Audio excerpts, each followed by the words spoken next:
Looking for alternatives to the big two, wondering what's new this new comic book day? I am Dodgy from Comic Crusaders, and this is Spitfire, where I'll be covering all the indie comics coming out this week. Before we take the ride, please click like and subscribe to get more from Comic Crusaders. Now, let's go. So, be going through the Spitfire's license honorable mentions, and first of all is Horizon. Zero Dawn by Titan, and then we have The Witcher Faded Memories by Dark Horse, and then we have Elvira meets Vincent Price. I actually really like the look of this cover. I think it's very unique. And there we see another variant. Another one I'm really excited for that I actually picked up this as well as a variant cover, and that is Transformers King Grimlock #1 by IDW. Then we got Transformers number 33 by IDW as well. Magic the Gathering by Boom. Star Trek Debt of Honor trade, that's by IDW as well. TMNT The Best of Casey Jones, a one-shot, that's also by IDW. Blade Runner 2029 by Titan. Buffy the Vampire Slayer number 28 by Boom. And then Cyberpunk 2077 number 2 by Dark Horse. I was really hoping to see a Johnny Silverhand cover somewhere in the market. And then we've got Expanse trade paperback. This is based on the Amazon TV series by Boom as well. Now we're going to move on to the publishers. First publisher on the market is Aftershock, and what we get is Out of Body number 3 by Peter Milligan, who wrote X-Force and Ecstatic, and Inaki Miranda, about Dan Collins, whose life is hanging by a thread. He must use his astral projection to discover who's trying to kill him, and who is the beautiful mystic who tries to help him. It seems like a very complicated man. And now we have Antarctic Press that brings us a horror book called Horror Comics number 6. This horror-ish is dishing out a terrifying triple threat treat. The Boban Sith by Alex DeLuca and Richard Beck. Respect Your Elders by John Chance and Ron Joseph. And All Is Silver Blue by John Chance again and Emilio Utera. So this is an anthology series collecting 3 different horror stories, great for horror fans. And now we've got AWA Upshot, and this one really got me. I think I love the covers. So it's called Not All Robots #1. Based on the year 2056, robots have replaced humans, human beings in the workforce. This sci-fi satire is from Mark Russell with art by Mike Deodato Jr. So you really can't go wrong with the art. I'm a massive Mike D fan. And here's the variant cover. It's based on that art piece that you probably see around that's been replicated and paid homage to many, many times. Okay, now we've got Bad Idea. I don't know, I actually think this is a good idea because we get 3 books this week. First of all is The Lot. Based in the 1970s, a legendary filmmaker creates his horror masterpiece. In order to make his film with authenticity, he enlists actual cult members to make a real-life occult ritual. So very, very unique, and this is issue number 1. And now we have Passive Aggressive one-shot by Matt Kind and an artist, David Lapham, who illustrates the Stray Bullets. A crazy vigilante named The Watch will be coming for revenge, and he's got issues too. So this is like a real slapstick story, I believe. I really would be intrigued to check this out, and I actually picked this up in my pull list. And another one I picked up in my pull list as well, and that is Tankers number 3. Don't mess with nature, otherwise you'll get pissed off dinosaurs with dope megatech coming for revenge. This kind of reminds me of Dino Riders, man. Like people saying it's like Jurassic Park. I actually think it's Dino Riders, and I mean, if you're an 80s kid and familiar, you'll know what I mean. Okay, now we've got Behemoth, and Behemoth gives us a couple of books as well. from Happy Tank. This is Freak Show number 3 by Kevin Rodatelli. You gotta love the cover. The interior art is by Rob Cannon, and he does the cover as well. I actually really like this. And did I say Freak Show? I meant Freak Snow. So this is Freak Snow number 3. In the spirit of Mad Max, Fallout, and Borderlands meets Tarantino, you get a recipe for disaster based in a frozen wasteland. So really unique story. You know, normally you get the wastelands look more like a desert, where this one's like coated in ice. And now we have MFKZ, based on the screenplay for the Netflix and series Motherfuckers. Not available in all countries though, because in Australia we actually can't watch this, so it's not available everywhere. But this cover though, this cover is to die for.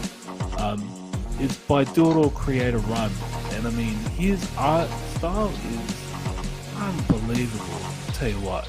And he actually co-wrote the screenplay as well for the TV series, or for the movie I mean.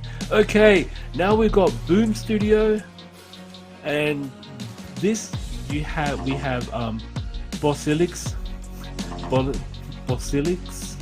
Oh dear. Anyways, it's not issue number 3 by Cullen Bunn, a horror supernatural title. 5 individuals are bound by a cult-like hive mind. They terrorize small towns with their horrifying supernatural powers, leaving death and destruction in their wake.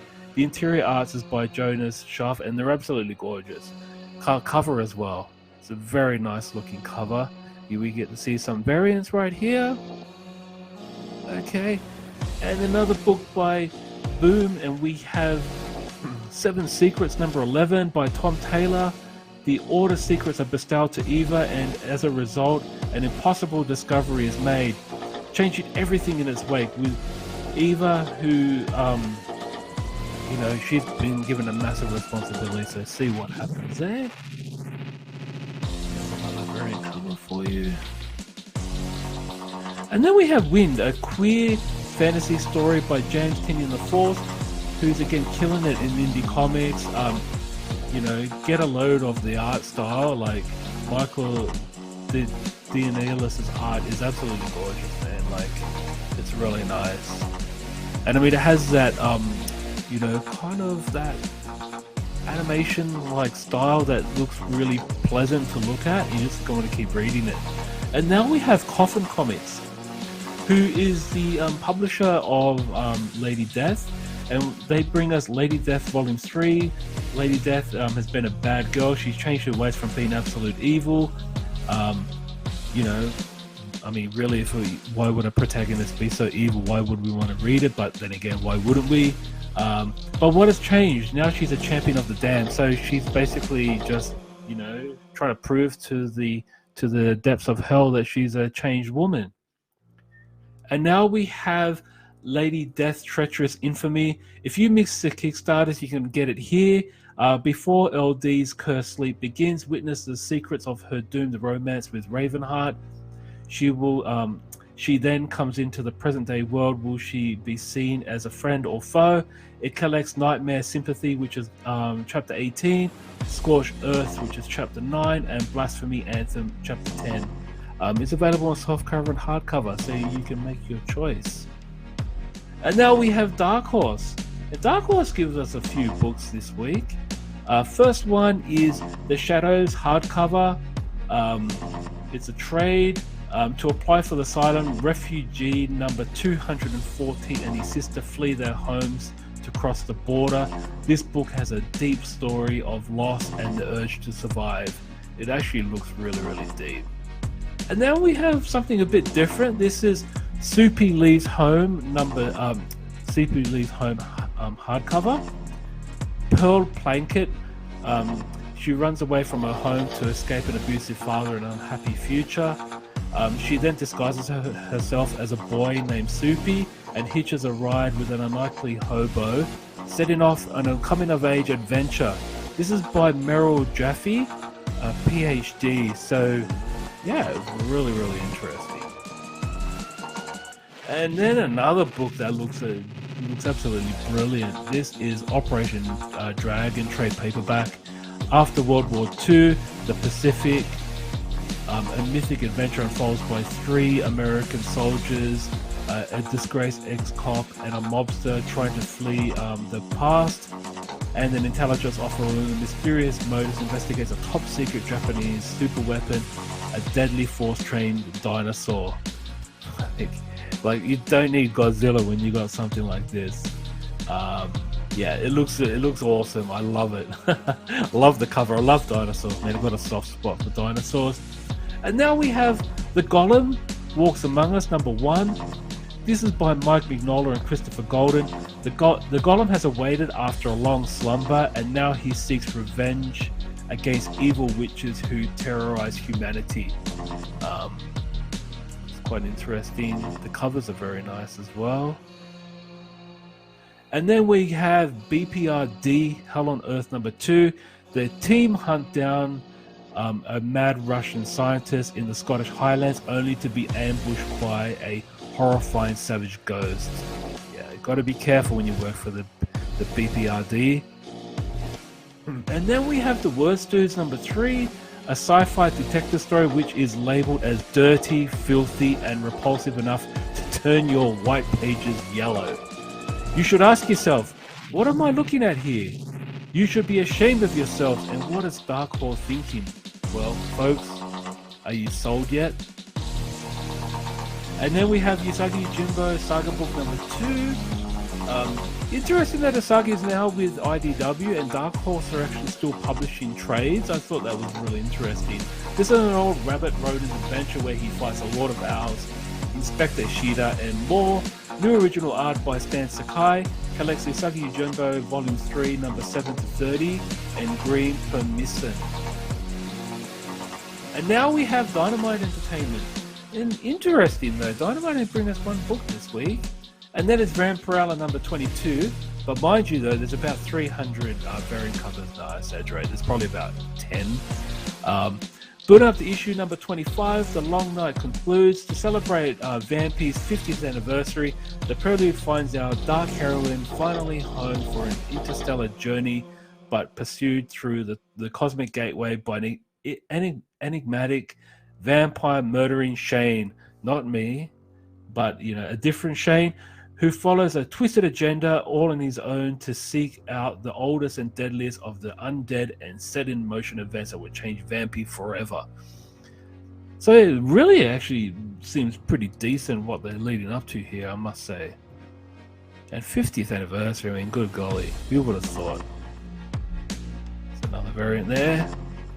Okay, and then we have Fantagraphics. And Fantagraphics bring us Red Room #3 by Ed Piskor. Levi Turks is an encryption software prodigy serving a life sentence by creating an online drug empire until the FBI propose a deal to infiltrate other dangerous cyber criminals. Now Turks must ask himself, is prison better? One must think, yes.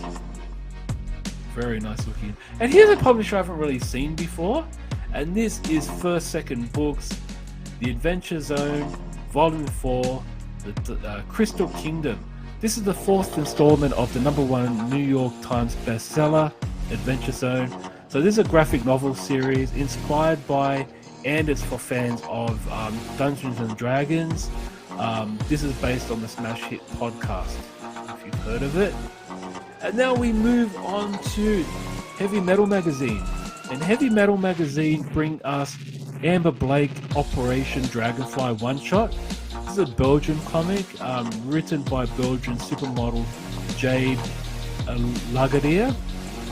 This is a sci-fi thriller with art by Captain America artist Butch Geese. This is the artist from the 80s, so he's actually been around. He's actually labeled as a legend of comics, so it's really good to see a known artist drawing and collaborating with a Belgian story. So this is basically Amber is targeting the dark corner of human trafficking and putting a stop to it. So it's actually got a pretty dark premise behind it. And now we move on to Image Comics. So Image Comics bring us a vast number of stories and books this week, but I think one is actually compiled of 5, and that is Stray Dogs #1. This is the 5th print.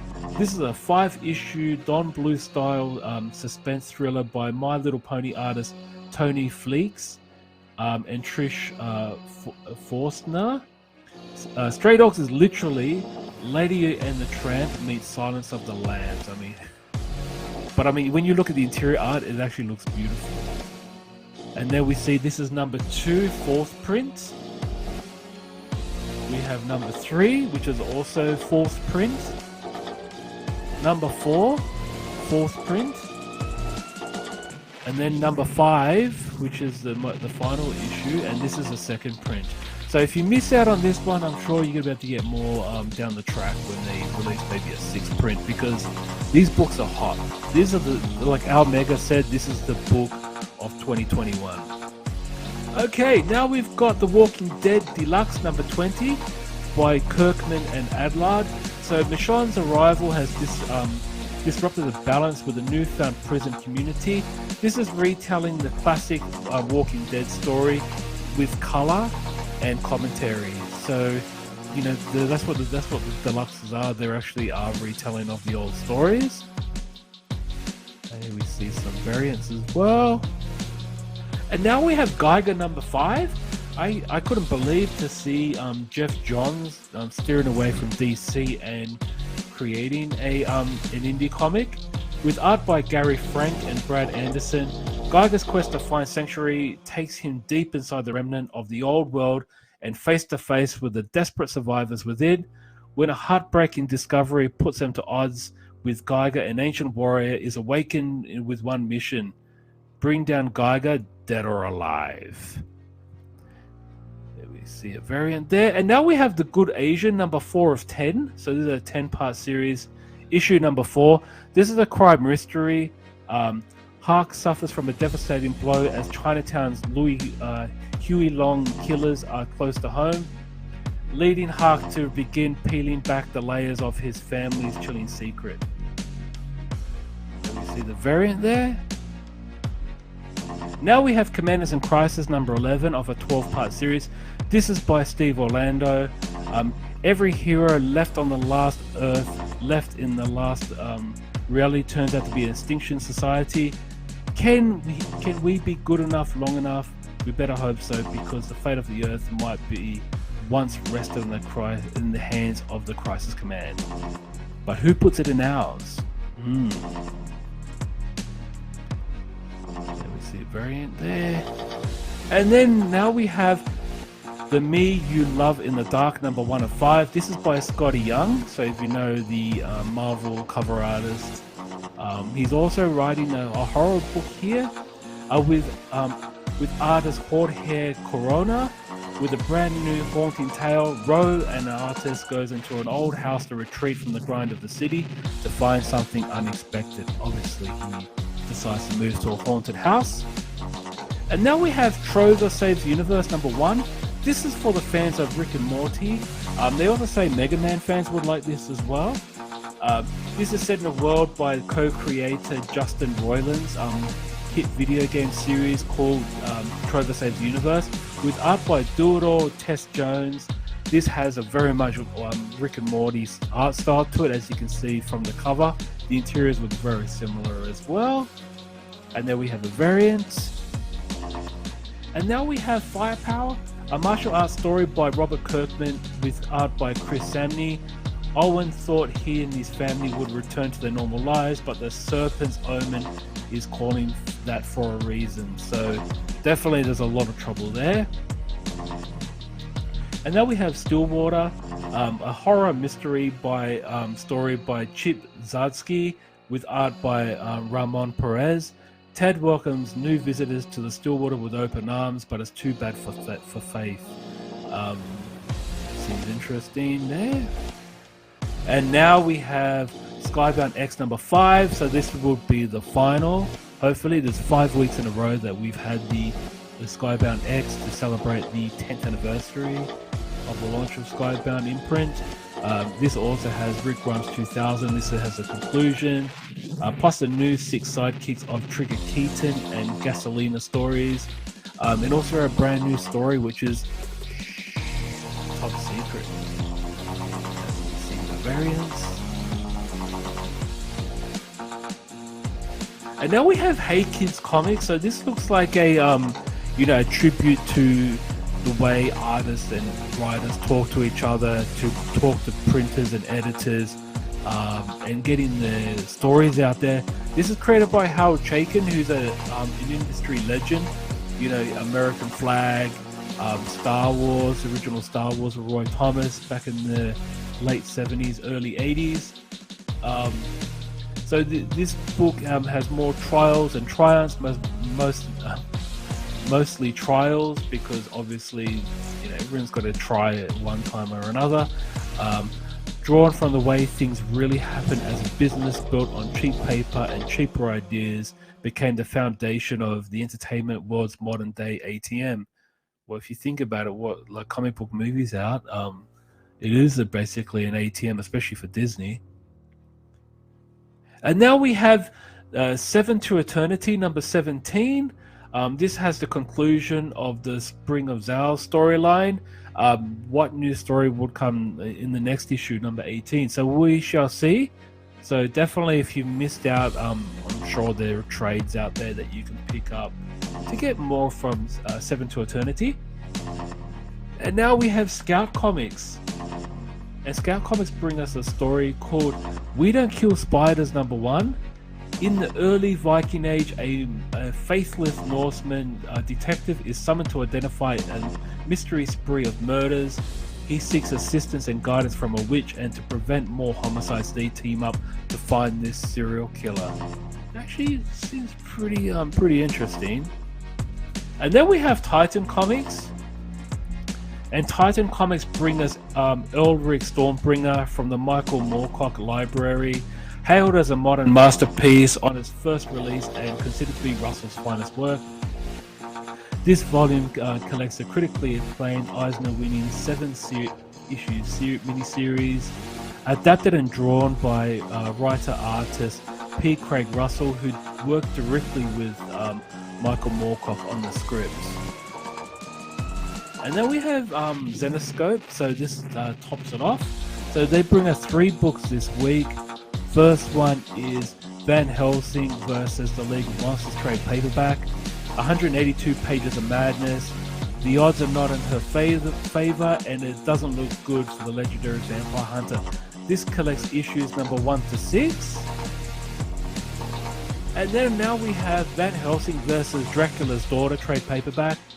Just like the title, Liesl Van Helsing returns to a brand new series to fight the daughter of Dracula, collecting issues number 1 to 5. And this has some really nice variant covers. This is Van Helsing vs Invisible Woman one-shot. She did not see her coming. Months ago, gateways were opened up with the passages from all types of alternative dimensions where creatures were unleashed. This is 32 pages of invisible chaos. We see a variant there. But anyway, guys, this tops it off for the latest episode of Spitfire. There were a vast number of books. As I said before in my previous episode, I'm cutting down on the variants because there's sometimes, especially with certain publishers, they print too many, and then I'll have a 300-page PowerPoint presentation. So please, guys, if you like, subscribe, want to leave a comment, please do so below. I really appreciate the comments if you do have any, because I'm still learning, I'm still try to improve. So any feedback or support, and any publishers out there, if you're happy with what I'm doing, please let me know. You'll find me on Twitter, Dodgy86 in the mix. But definitely, keep reading comics and support your local comic book store, and check out what's new in the world of indie. Alright, have a good night. Bye-bye. Thank you. We hope you've enjoyed this Comic Crusaders production. For real-time news on all things pop culture, please feel free to follow us on social media. For articles, original content, merchandise, and more, please go to www.comiccrusaders.com. Also follow along with all of the websites in the Comic Crusaders family. As always, if you like this content, please click like and subscribe to the Comic Crusaders YouTube channel.